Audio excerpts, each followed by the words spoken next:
പ്രധാന വാർത്തകൾ വായിക്കുന്നത് ഗീത PV. പുണ്യദർശന ദിനങ്ങളിലേക്ക് പൂങ്കാവനം. മണ്ഡലകാലത്തിന് ഇന്ന് ശബരിമല നട തുറക്കും. സന്നിധാനം. വ്രതശുദ്ധിയുടെ വൃശ്ചിക പുലരികളെ വരവേൽക്കാൻ അയ്യന്റെ തിരുസന്നിധാനത്തിൽ ഒരുക്കങ്ങളെല്ലാം പൂർണ്ണം. തത്വമസി പൊരുളിന്റെ സന്നിധിയും ശരണവഴികളും ഭക്തിസാന്ദ്രമാക്കാൻ പ്രകൃതിയും പൂങ്കാവനവും ഒരുങ്ങി. ഇന്ന് വൈകിട്ട് 5-ന് ശബരിമല ക്ഷേത്ര നട തുറക്കുന്നതോടെ സന്നിധാനത്ത് ശരണാരവമുയരും. ഇനിയുള്ള രാപ്പകലുകളിൽ ഭക്തലക്ഷങ്ങളാണ് ശബരി സന്നിധിയിലേക്ക് ഒഴുകിയെത്തുക. മേൽശാന്തി PN മഹേഷ് നമ്പൂതിരി നട തുറന്നു ദീപങ്ങൾ തെളിയിച്ച് അയ്യപ്പസ്വാമിയെ ഭക്തജന സാന്നിധ്യം അറിയിക്കും. തന്ത്രിമാരായ കണ്ഠര് രാജീവര്, കണ്ഠര് ബ്രഹ്മദത്തൻ എന്നിവരുടെ കാർമ്മികത്വത്തിലാണ് ഇത്തവണത്തെ മകരവിളക്കുകാലം. മാളികപ്പുറം ശ്രീകോവിലിൽ മേൽശാന്തി PM മുരളി നമ്പൂതിരിയും നട തുറന്നു ദീപം തെളിയിക്കും. അയ്യപ്പ സന്നിധി ഭക്തലക്ഷങ്ങൾക്കായി തുറന്നുകൊടുക്കും. നിയുക്ത മേൽശാന്തിമാരാണ് ആദ്യപടി ചവിട്ടുക. മന്ത്രിമാരുടെ കാർമ്മികത്വത്തിൽ S. അരുൺകുമാർ നമ്പൂതിരി ശബരിമലയിലും T. വാസുദേവൻ നമ്പൂതിരി മാളികപ്പുറത്തും മേൽശാന്തിമാരായി അവരോധിക്കപ്പെടും. പിന്നീട് കൈപിടിച്ച് ശ്രീകോവിലിൽ കൊണ്ടുപോയി മൂലമന്ത്രം ചൊല്ലിക്കൊടുക്കും. 16 മുതൽ ഡിസംബർ 26 വരെ എല്ലാ ദിവസവും പൂജകളുണ്ട്. പുലർച്ചെ 3 മുതൽ ഉച്ചയ്ക്ക് 1 വരെയും വൈകിട്ട് 3 മുതൽ രാത്രി 11 വരെയുമാണ് ദർശന സമയം. നവംബറിലെ മുഴുവൻ ദിവസങ്ങളിലേക്കുമുള്ള വെർച്വൽ ക്യൂ ബുക്കിംഗ് പൂർത്തിയായി. 70,000 പേർക്കാണ് വെർച്വൽ ക്യൂ വഴി പ്രതിദിന ദർശനം ലഭിക്കുക. പമ്പ, എരുമേലി, വണ്ടിപ്പെരിയാർ എന്നിവിടങ്ങളിലെ സ്പോട്ട് ബുക്കിംഗ് കേന്ദ്രങ്ങളിലൂടെ പ്രതിദിനം 10,000 പേർക്ക് കൂടി ദർശന സൗകര്യം ലഭിക്കും. പമ്പയിൽ സ്പോട്ട് ബുക്കിംഗിന് 7 കൗണ്ടർ ഉണ്ട്. സ്പോട്ട് ബുക്കിംഗിന് ആധാർ, വോട്ടർ ID, പാസ്പോർട്ട്, തിരിച്ചറിയൽ രേഖകളിൽ ഏതെങ്കിലും ഒന്ന് ഹാജരാക്കണം. വെർച്വൽ ക്യൂ ബുക്ക് ചെയ്തവർക്കു ദർശനത്തിനെത്താനായില്ലെങ്കിൽ അവർ ബുക്കിംഗ് റദ്ദാക്കണം. അല്ലാത്തപക്ഷം പിന്നീട് ദർശന സൗകര്യം ലഭിക്കില്ല. നിലയ്ക്കലിൽ 3 ഇടത്തായി 8,000 തീർത്ഥാടകർക്കും പമ്പയിൽ 7,000 പേർക്കും വിരിവെക്കാൻ സൗകര്യമൊരുക്കിയിട്ടുണ്ട്. മകരവിളക്കിനായി ഡിസംബർ 30-ന് വൈകിട്ട് 5-ന് നട തുറക്കും. മകരവിളക്ക് ജനുവരി 14-നാണ്. 20-നു നട അടയ്ക്കും. വയനാട് ദുരന്തം. കേന്ദ്രം കൈമാറിയത് 395 കോടി. ദേശീയ ദുരന്തം എന്നൊന്നില്ല. വയനാട് ഉരുൾപൊട്ടലിനെ ദേശീയ ദുരന്തമായി പ്രഖ്യാപിക്കാൻ ചട്ടങ്ങളില്ലെന്ന് കേന്ദ്ര ആഭ്യന്തര സഹമന്ത്രി നിത്യാനന്ദ റായ് വ്യക്തമാക്കി. ദേശീയ സംസ്ഥാന ദുരന്ത നിവാരണ സേനകളുടെ ചട്ടങ്ങൾ പ്രകാരം ഒരു പ്രകൃതി ദുരന്തവും ദേശീയ ദുരന്തമായി പ്രഖ്യാപിക്കാനാവില്ല. ഗുരുതരമായ പ്രകൃതി ദുരന്തങ്ങൾ ഉണ്ടാകുമ്പോൾ NDRF-ൽ നിന്ന് അധിക സാമ്പത്തിക സഹായം ലഭ്യമാകും. കേന്ദ്ര മന്ത്രിതല സംഘം ദുരന്ത ബാധിത പ്രദേശം സന്ദർശിച്ച ശേഷം അവരുടെ റിപ്പോർട്ട് പ്രകാരം അധിക സഹായം അനുവദിക്കുകയാണ് ചെയ്യുക. അദ്ദേഹം പറഞ്ഞു. വയനാട്ടിലെ ചൂരൽമല, മുണ്ടക്കൈ ഉരുൾപൊട്ടൽ ദേശീയ ദുരന്തമായി പ്രഖ്യാപിക്കാത്തത് കേന്ദ്ര സർക്കാർ മനഃപൂർവ്വമാണെന്ന പ്രചാരണമാണ് ഇതോടെ പൊളിഞ്ഞത്. തിരുവനന്തപുരം. ദുരന്ത നിവാരണത്തിനു കേന്ദ്ര സർക്കാർ സംസ്ഥാനത്തിന് ആവശ്യമായ പണം നൽകിയിട്ടുണ്ടെന്നും വയനാട് ദുരന്ത ബാധിതരെ സഹായിക്കാൻ വേണ്ട തുക സംസ്ഥാനത്തിന്റെ കൈവശമുണ്ടെന്നും കേന്ദ്ര സർക്കാർ വ്യക്തമാക്കി. കേന്ദ്ര ആഭ്യന്തര സഹമന്ത്രി നിത്യാനന്ദ റായ് ആണ് ഇതു സംബന്ധിച്ച് ഡൽഹിയിലെ കേരളത്തിന്റെ പ്രത്യേക പ്രതിനിധി KV തോമസിനു കത്തു നൽകിയത്. കേരളത്തിന്റെ ദുരന്ത നിവാരണ ഫണ്ടിൽ കേന്ദ്രം അനുവദിച്ച 394.99 കോടി രൂപയുണ്ട്. ദുരന്തമുണ്ടാകുമ്പോൾ ദുരന്ത നിവാരണത്തിനുള്ള പ്രാഥമിക ഉത്തരവാദിത്വം സംസ്ഥാനങ്ങൾക്കാണ്. ദുരിതബാധിതർക്കുള്ള നഷ്ടപരിഹാരം നൽകേണ്ടത് ഓരോ സംസ്ഥാനത്തിനും കേന്ദ്രം അനുവദിച്ച ഫണ്ടിൽ നിന്നാണ്.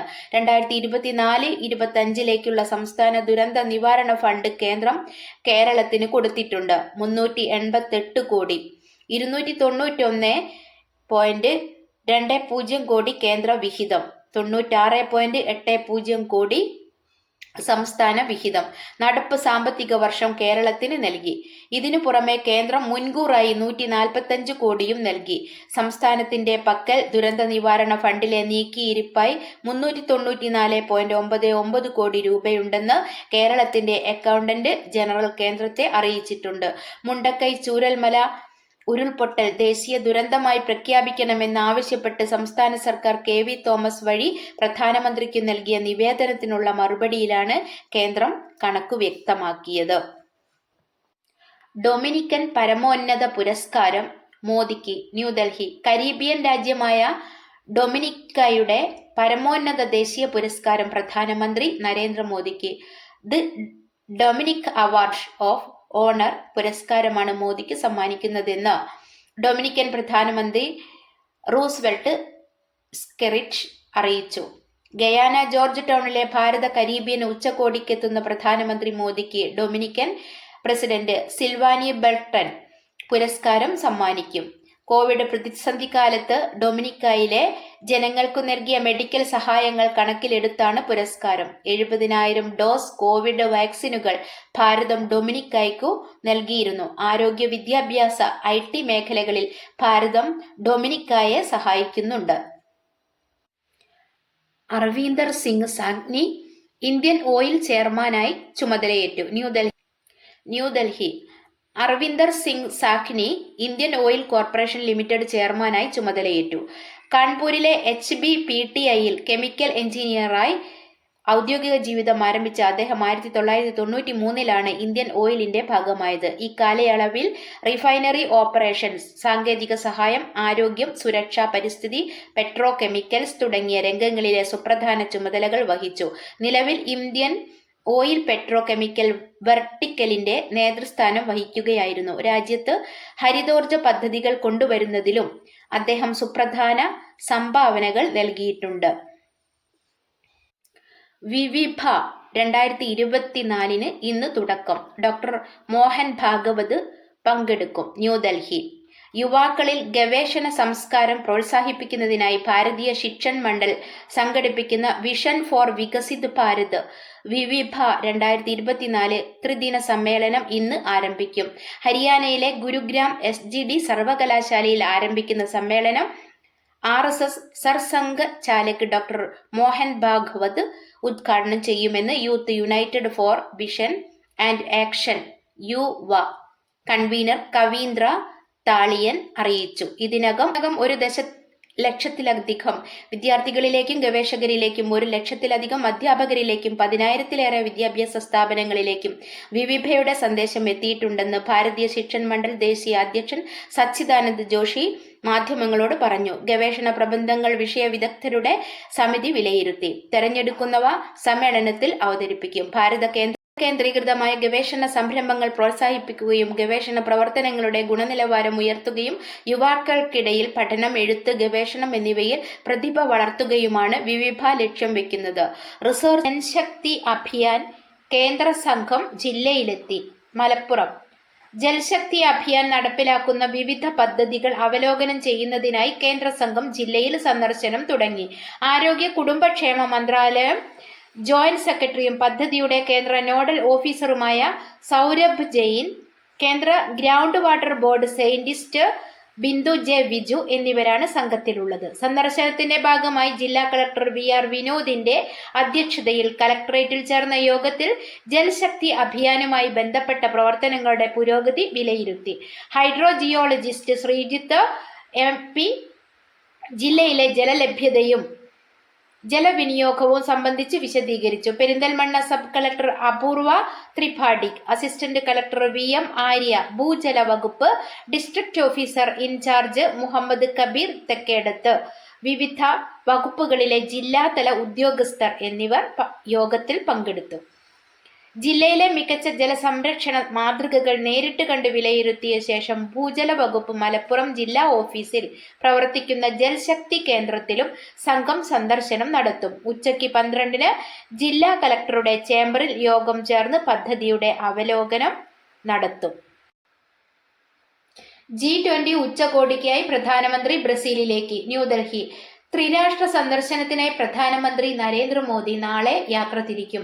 18-19 തീയതികളിൽ ബ്രസീലിലെ റിയോ ഡി ജനീറോയിൽ നടക്കുന്ന G20 ഉച്ചകോടിയാണ് പ്രധാന പരിപാടി. നയാഗ്ര, ഗയാന എന്നീ രാജ്യങ്ങളും പ്രധാനമന്ത്രി സന്ദർശിക്കും. പ്രസിഡന്റ് ബൊല അഹമ്മദ് ടിനുബുവിന്റെ ക്ഷണപ്രകാരം ശനിയാഴ്ച നൈജീരിയയിൽ എത്തുന്ന പ്രധാനമന്ത്രി ഉഭയകക്ഷി ബന്ധം ശക്തമാക്കുന്ന ചർച്ചകളുടെ ഭാഗമാകും. ജൻശക്തി അഭിയാൻ കേന്ദ്ര സംഘം ജില്ലയിലെത്തി. മലപ്പുറം ജൽശക്തി അഭിയാൻ നടപ്പിലാക്കുന്ന വിവിധ പദ്ധതികൾ അവലോകനം ചെയ്യുന്നതിനായി കേന്ദ്ര സംഘം ജില്ലയിൽ സന്ദർശനം തുടങ്ങി. ആരോഗ്യ കുടുംബക്ഷേമ മന്ത്രാലയം ജോയിന്റ് സെക്രട്ടറിയും പദ്ധതിയുടെ കേന്ദ്ര നോഡൽ ഓഫീസറുമായ സൗരഭ് ജെയിൻ, കേന്ദ്ര ground water board scientist Bindu J Viju എന്നിവരാണ് സംഘത്തിലുള്ളത്. സന്ദർശനത്തിന്റെ ഭാഗമായി ജില്ലാ കളക്ടർ VR വിനോദിന്റെ അധ്യക്ഷതയിൽ കലക്ടറേറ്റിൽ ചേർന്ന യോഗത്തിൽ ജൽശക്തി അഭിയാനുമായി ബന്ധപ്പെട്ട പ്രവർത്തനങ്ങളുടെ പുരോഗതി വിലയിരുത്തി. ഹൈഡ്രോ ജിയോളജിസ്റ്റ് ശ്രീജിത്ത് MP ജില്ലയിലെ ജലലഭ്യതയും ജലവിനിയോഗവും സംബന്ധിച്ച് വിശദീകരിച്ചു. Perinthalmanna sub collector Apoorva Tripathi, assistant collector VM Arya, ഭൂജല വകുപ്പ് district officer in charge Muhammad Kabeer Thekkedath, വിവിധ വകുപ്പുകളിലെ ജില്ലാതല ഉദ്യോഗസ്ഥർ എന്നിവർ യോഗത്തിൽ പങ്കെടുത്തു. ജില്ലയിലെ മികച്ച ജലസംരക്ഷണ മാതൃകകൾ നേരിട്ട് കണ്ട് വിലയിരുത്തിയ ശേഷം ഭൂജല വകുപ്പ് മലപ്പുറം ജില്ലാ ഓഫീസിൽ പ്രവർത്തിക്കുന്ന ജൽശക്തി കേന്ദ്രത്തിലും സംഘം സന്ദർശനം നടത്തും. ഉച്ചയ്ക്ക് 12-ന് ജില്ലാ കളക്ടറുടെ ചേംബറിൽ യോഗം ചേർന്ന് പദ്ധതിയുടെ അവലോകനം നടത്തും. ലൈബ്രറി കൗൺസിൽ പുരസ്കാരം M ലീലാവതിക്കും പൊൻകുന്നം സെയ്ദിനും. തിരുവനന്തപുരം കേരള സ്റ്റേറ്റ് ലൈബ്രറി കൗൺസിലിന്റെ 2023 വിവിധ പുരസ്കാരങ്ങൾ പ്രഖ്യാപിച്ചു.